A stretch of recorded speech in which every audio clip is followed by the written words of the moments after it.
ጥቁር ደም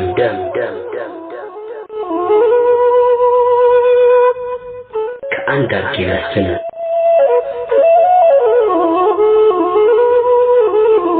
ክፍል 3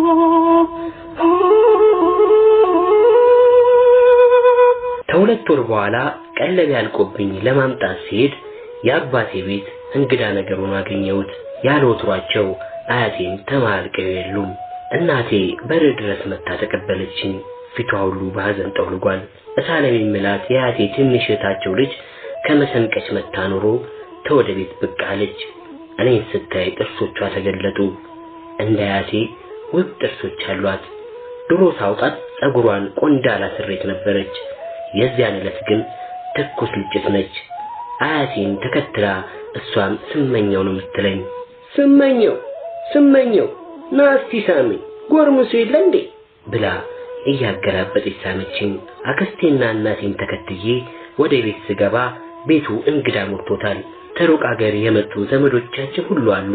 ሁሉም እየተቀባበሉ ሳሙኝ። በኋላ ታክስቴ አጠገብ ተቀምጬ የቀረበልኝን እንጀራ እየበላው አይኖቼ ቢቅበዘበዙ አያቴ የሉም። የት ሄደው ነው ብዬ ለመጠየቅ ፍርሃት አለኝ። ሁሉም የሚጠብቀው የኔን በልቶ ማብቃት ነው። በልቼ እንዳበቃው እናቴ መሶቡን አንስታ ወደ ጓዳ አስቀመጠችና ስትመለስ እናቴ በቤት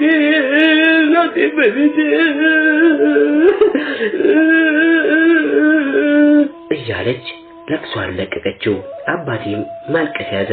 አክስቴ አንገቴን አቅፋ ይዛኝ አያት ለአቅማት ነው ያሳደጉ፣ አያት ደጓ ሞተች፣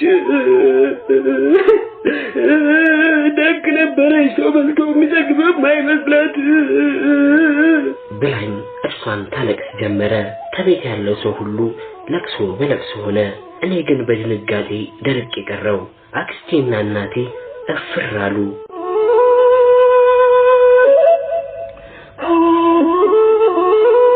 እነሱ እርምጥምጥ ብሎ ያለቅሳል ብለው ገምተው ኖሯል። ያልጠበቁት ነገር ሆነባቸው። በሉ ይበቃቸዋል፣ ዝም በሉ፣ ለእሳቸው ማልቀስ አይገባም፣ በእድሜያቸው ነው የሄዱት፣ ነፍሳቸውን በሰማይ ይማረው አሉ አንድ አጎታችን። ማንም አላንገራገረም። ሁሉም በጨርቅ ዳፍ እንባውን ይጠርቅ ጀመረ። እኔ ግን ምኑን እጠርገዋለሁ? አንገቴን ደፍቼ ጸጥ አልኩኝ። የቤቱ ሰው ሁሉ ታዘበኝ። አያቴ ልጄም ብዬ ታገሬ ወጥቼ መቅረቴ ነው፣ ዋ ሁሉም ነገር ያልፋል እንዳሉ አለፉ። ሞት ለካ እንደዚህ ቅርብ ነው። ለእናታቸው እንደዚያ ሲያዝኑ እርሳቸውም ተከተሉ። በምን ምክንያት እንደሞቱ አልጠየቅኩም። ብቻ ለሊት እናቴ ላክስቴ ለ3 ቀን ያህል ብርድ አለኝ ብለው መሞታቸውን ስትነግራት ሰማሁ።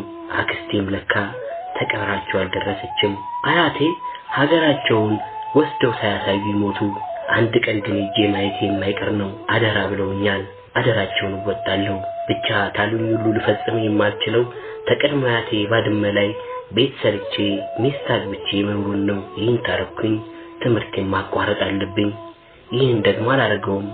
በተረፈ ግን ቃላቸውን ሁሉ አከብራለሁኝ።